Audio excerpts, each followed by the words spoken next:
चलते हैं 2025 में बाजार में क्या रणनीति बनाएं, इसको लेकर निवेशक दुविधा में है, जरूर कंफ्यूज है मेरी तरह, लेकिन लोगों में सवाल काफ़ी है। कैसे सवाल? तो क्या पिछले कुछ सालों में जैसे रिटर्न 2025 में भी बनेंगे या फिर नहीं बनेंगे, या फिर 2025 मायूस करने वाला साल होगा?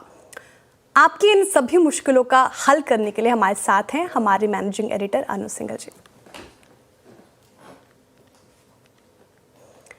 सर, सबसे पहला सवाल तो ये कि जो हर निवेशक को सबसे ज़्यादा ध्यान से सुननी चाहिए कि 2025 में क्या गलती करें और क्या नहीं करें, क्या गलती नहीं करनी चाहिए इनफैक्ट। आई थिंक सबसे इम्पॉर्टेंट जो 2024 के लास्ट क्वार्टर ने एक सीख दी होगी वो ये है कि अपने लॉसेस को जल्दी कट करें, बहुत जल्दी कट करें। शेयर बाज़ार में नुकसान होगा और इसके लिए स्टॉप लॉस लगाना बहुत ज़रूरी है। और स्टॉक मार्केट में अगर कोई भी ट्रेड लें तो उसको अपने ईगो पे ना लें कि अगर मैंने ट्रेड ली है तो मैं प्रॉफिट में ही निकलूंगा। नहीं, जैसे मैं बार बार कहता हूँ, कोई भी ट्रेड के 4 आउटकम होते हैं: बड़ा प्रॉफिट, बड़ा लॉस, छोटा प्रॉफिट, छोटा लॉस। बड़ा लॉस उसको हटा दीजिए, लॉस तो होगा, इसमें कोई डाउट नहीं है। दूसरा, इसका कंप्लीट रिवर्स, अपने प्रॉफिट को बहुत जल्दी बुक करना। और ये इन्वेस्टर्स के लिए ज़्यादा एप्लीकेबल है, ट्रेडर्स के लिए नहीं। अगर आप किसी भी बड़े इन्वेस्टर को देखेंगे, चाहे वो राकेश झुनझुनवाला हो या कोई भी और नाम उठा के देख लीजिए, असली वेल्थ 2 या 3 स्टॉक्स में बनेगी आपकी। और ये आपको विद हाइंडसाइट पता चलेगा। जब आप लेंगे तो आप ये मान के नहीं लेंगे कि ये मुझे वेल्थ क्रिएट करके देगा। आप स्टॉक लेंगे, वो 20% चलेगा, 40% चलेगा, दुगना होगा, तिगुना होगा, 10 गुना होगा, उसमें बने रहें आप। इसलिए ना बेचें सिर्फ क्योंकि आप मुनाफे में हैं। अगर आपका एक थीसिस पूरा हो रहा है तभी उसको बेचें। तीसरा, और ये ट्रेडर्स के लिए बहुत एप्लीकेबल है, मार्केट में हर स्विंग को पकड़ने की गलती ना करें। इस मार्केट में 3-4 अच्छी स्विंग्स होती हैं, जैसे इलेक्शन के बाद एक स्विंग मिली थी। अगर आपने ऐसी 1 या 2 स्विंग भी पकड़ ली इस मार्केट में तो बस वही काफ़ी है। और हर स्विंग कोई ट्रेडर नहीं पकड़ पाएगा, अच्छे से अच्छा ट्रेडर हर स्विंग नहीं पकड़ पाएगा। ये डे ट्रेडिंग के लिए भी एप्लीकेबल है, ये पोजिशनल ट्रेडिंग के लिए भी एप्लीकेबल है, स्विंग ट्रेडिंग के लिए भी एप्लीकेबल है। चौथी इंपॉर्टेंट चीज़, न्यूज़ चैनल्स देखकर, टेलीग्राम देखकर, व्हाट्सएप देखकर ब्लाइंडली कोई भी स्टॉक ना ले, अपनी रिसर्च खुद करें। एक चीज़ का ध्यान रखिए, आप घाटा आपका है। आप किसी के भी कहने पे स्टॉक ले लेंगे, वो सॉरी बोल देगा, लेकिन घाटा आपका है। इस चीज़ का आपको ध्यान रखना है। और फाइनली एक और चीज़, एक परमा बुल या बेयर ना बने इस मार्केट में, जो हमने पिछले 3-6 महीने में देखा भी है। दोनों तरफ की ट्रेड लेने के लिए इस मार्केट में आप बेसिकली तैयार रहें। बिल्कुल, तो व्हाट्सएप यूनिवर्सिटी के स्टॉक्स फिलहाल आप उस पर रिलाई ना करें, एक हिदायत तो ये काफ़ी ज़्यादा अच्छी है। लेकिन सर, 2025 का क्या आउटलुक है? निवेशक कहाँ फोकस करें? काफ़ी ज़्यादा कंफ्यूज रहते हैं सेक्टर्स स्पेसिफिक में, कहाँ फोकस करें वो? कि काफ़ी चैलेंजिंग साल रहेगा, लेकिन काफ़ी मुझे लग रहा है प्रॉफिटेबल साल भी रहेगा। एक्चुअली 2024 भी ना ख़राब नहीं था। हम सिर्फ निफ्टी देखकर या पिछले 3 महीने का मूव देखकर अगर हम कह दें कि नहीं पिछला साल ख़राब था, मार्केट ने पिछले साल भी आपको बहुत बेहतरीन मौके दिए थे। आईपीओस की बाहर आई थी, शानदार रिटर्न्स आए थे कुछ इंडिविजुअल स्टॉक्स में।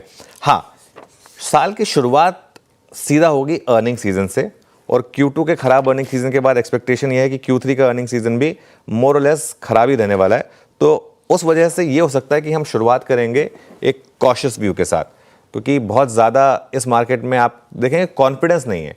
और वो कॉन्फिडेंस इसलिए नहीं है क्योंकि कोई भी रैली आ रही है ना, वहाँ पर सेलिंग आ जाती है, क्योंकि लोगों को रिस्क लग रहा है कि Q3 का अर्निंग सीजन भी खराब रहने वाला है। और ज़्यादातर एनालिस्ट मान के चल रहे हैं कि जैसा Q2 का अर्निंग सीजन था वैसा ही Q3 का भी अर्निंग सीजन रहेगा। और CY25 की पहली तिमाही जो है, उसका सबसे इंपॉर्टेंट ट्रिगर, अर्निंग सीजन तो है ही, लेकिन उसका सबसे इंपॉर्टेंट ट्रिगर मैं अभी भी मान रहा हूँ बजट है। अगर इस मार्केट को कोई एक चीज़ यहाँ से चेंज कर सकती है तो बजट है। अगर बजट में कुछ बिग बैंग अनाउंसमेंट आ जाए ना, फॉर एग्जांपल कुछ आप कह दें थोड़ा सा कि हम बहुत ज़्यादा खर्चा करने वाले हैं, थोड़ा एक बार के लिए हम फिस्कल डेफिसिट पर थोड़ा सा कॉम्प्रोमाइज़ करने को तैयार हैं, या फिर आप कह दें कि हम पीक इनकम टैक्स को कम कर रहे हैं, या जो सबसे लोअर तबका है उसका इनकम टैक्स आधा कर रहे हैं, ऐसा कुछ कर रहे हैं।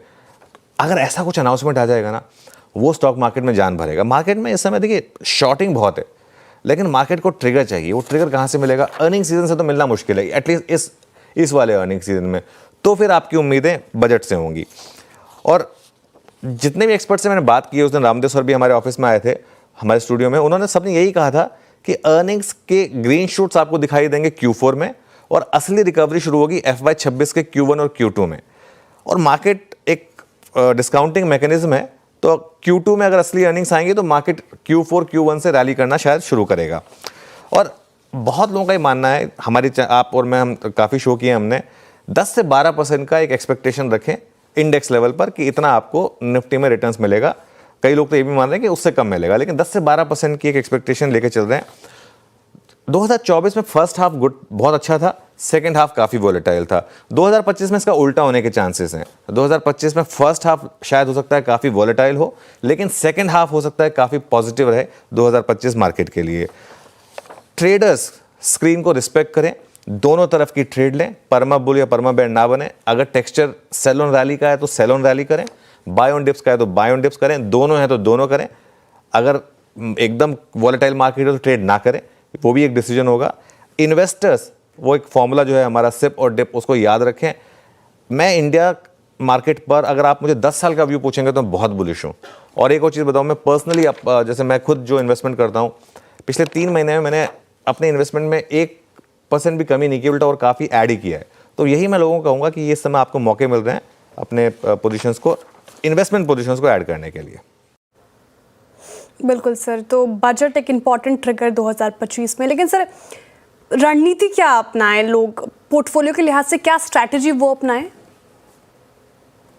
देखिए, पोर्टफोलियो की जहाँ तक बात है, कुछ सेक्टर्स हैं जो आपके पोर्टफोलियो में होने चाहिए, ये मेरा मानना है। ये हमने 2024 के शुरुआत में हमने एक व्यू लिया था कि आईटी और फार्मा आपके पोर्टफोलियो में होने चाहिए, और मुझे हैरानी नहीं है कि आईटी और फार्मा ने आपको सबसे ज़्यादा रिटर्न्स जनरेट करके भी दिए। मेरा ये मानना है कि ये अभी भी आपके पोर्टफोलियो में होने चाहिए। ये दोनों ऐसी स्पेसेस हैं जहाँ पर आपको डोमेस्टिक स्लो डाउन का कोई इम्पैक्ट नहीं है, प्लस यूएस इकोनॉमी इतनी स्ट्रांग है, विजिबिलिटी वहाँ पर इतनी स्ट्रांग है कि ये जो दो सेक्टर डायरेक्टली यूएस फेसिंग है, इनको फ़ायदा मिलेगा। प्लस डॉलर बहुत स्ट्रांग है, डॉलर रुपी इक्वेशन अभी भी आपके फेवर में रहेगी एज एन इन्वेस्टर, तो इसके लिए ये सेक्टर्स में आप बने रहें, इसमें कोई दिक्कत नहीं है। और मुझे लग रहा है कि आईटी और फार्मा में first quarter of calendar year और गेंस आएंगे यहाँ पर। उसके बाद मुझे लग रहा है कि सेलेक्टिव ऑटो और एफएमसीजी स्टॉक्स, जहाँ पर हमने काफ़ी पेन देखी है, अब मैं नाम नहीं लूँगा, लेकिन और ऐसा भी नहीं कि जो सबसे ज़्यादा गिर गया उसी को ले लें, लेकिन कुछ ऑटो स्टॉक्स और कुछ फार्मा स्टॉक्स, पिछले एफएमसीजी स्टॉक्स खास तौर से पिछले 3 महीने में हमने काफ़ी पेन देखी है इन स्टॉक्स में। यहाँ पर अगर आपको अर्निंग्स का हल्का सा भी रिवाइवल का साइन दिखे तो यहाँ पर बुलिश हो जाए, लेकिन यहाँ पर आपको बहुत सेलेक्टिव रहना पड़ेगा। आईटी और फार्मा में तो आप एज सेक्टर ईटीएफ भी जाएंगे तो चल जाएगा, लेकिन ऑटो और एफएमसीजी में आपको बहुत ज़्यादा सिलेक्टिव होने की ज़रूरत है। और उसके अलावा सेकेंड हाफ ईयर में, मतलब फर्स्ट हाफ और सेकेंड हाफ, 2 हाफ बांटे, सेकेंड हाफ में मुझे लग रहा है सबसे ज़्यादा पैसा आपको बना के देगा private sector banks. Private sector banks ने 2024 में एज इंडेक्स 0 रिटर्न्स दिए। Private sector bank, Nifty bank थोड़ा चला बिकॉज ऑफ पीएसयू बैंक्स, लेकिन निफ्टी प्राइवेट बैंक ने 0 रिटर्न्स दिए 2024 में। उसके कई कारण रहे, एफआईआई की सेलिंग, इंडसइंड बैंक का कोलैप्स, और भी काफ़ी कारण रहे। लेकिन मेरा ये मानना है कि यहाँ पर आपका ऐसा बनेगा क्योंकि स्टार्टिंग वैल्यूएशंस काफ़ी शानदार हैं। कुछ प्राइवेट बैंक्स इस समय 1 to 2 times price to book available है, जो एक समय पीएसयू बैंक्स हुआ करते थे, तो उस हिसाब से।